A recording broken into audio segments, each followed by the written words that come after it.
A quick new idea daily from the world's greatest TEDx talks. I'm your host, Atossa Leoni, and this is TEDx Shorts.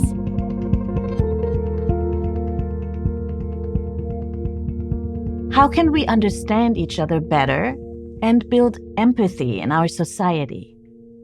According to Beth Ann Fennelly, the answer might come from reading books.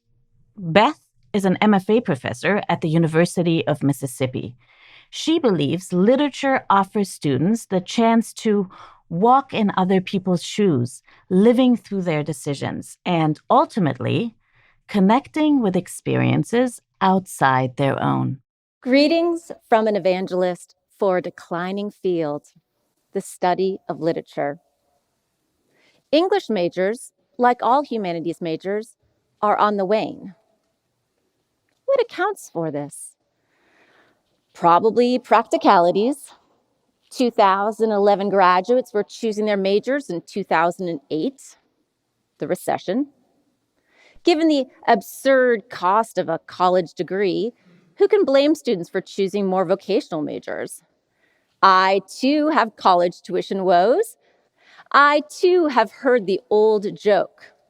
Question: what's the difference between an English major and a park bench? Answer: a park bench can support a family of 4.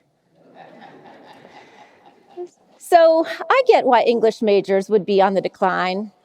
Well, I've spent the past 2 decades in the classroom reading readers.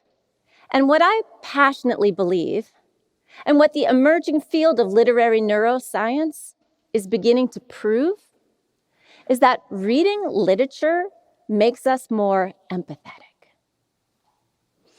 Are we sympathetic or frustrated with Hamlet when he delays avenging his father's death? When Jane Eyre learns Mr. Rochester is already married, do we urge her to flee Thornfield or to stay? What we're doing when we're thinking through a protagonist's actions is we're judging them against what we would do in the same situation or what we have done in the past.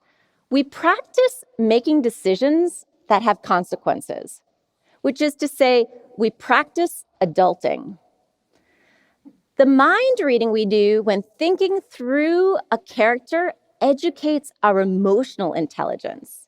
And this was proven in a study called the Reading the Mind in the Eyes test.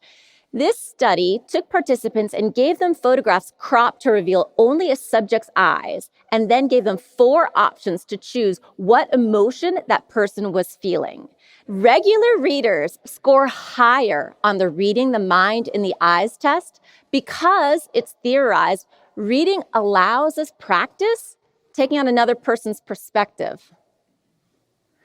It's funny, but we have this stereotype of the bookworm as this paste-eating, socially awkward loner.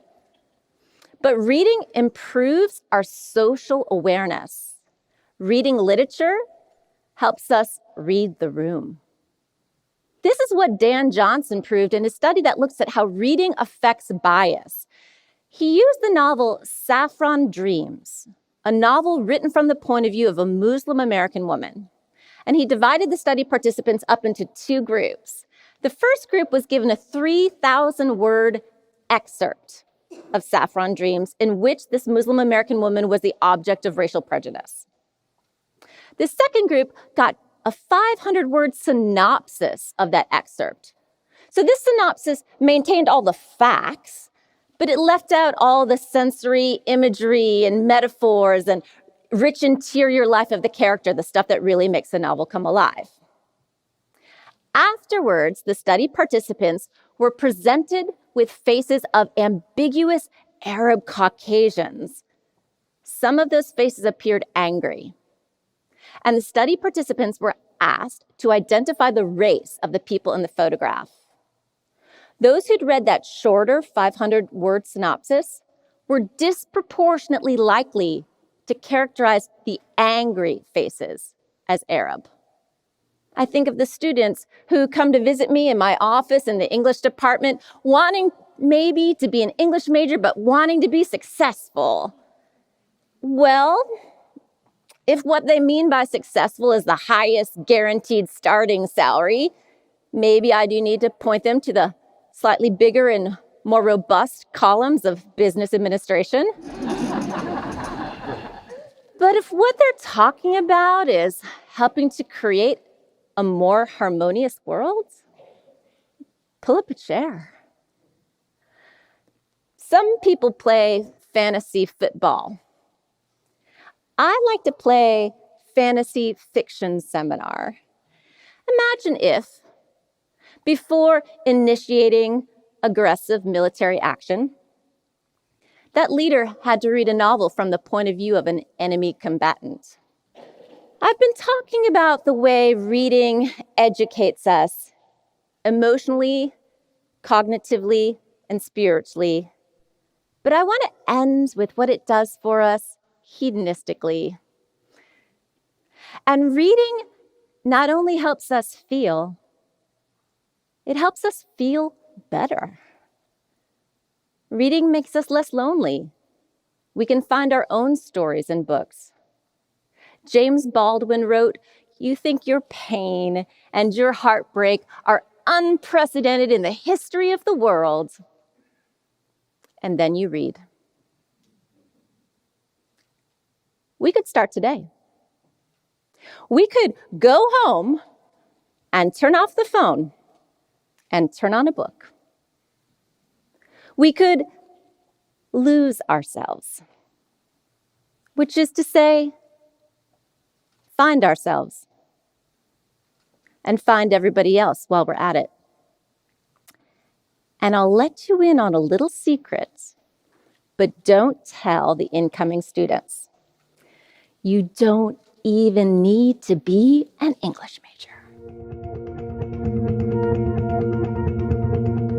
The TEDx talk you just listened to was recorded at a TEDx event in Oxford, Mississippi. All TEDx events are independently organized by volunteers who believe in TED's mission of ideas worth spreading. Special thanks to the organizing team at TEDxUniversityofMississippi. Want to listen to more TEDx talks? Explore the entire archive on the TEDx YouTube channel. I'm Atossa Leoni. Thanks for listening, and see you tomorrow.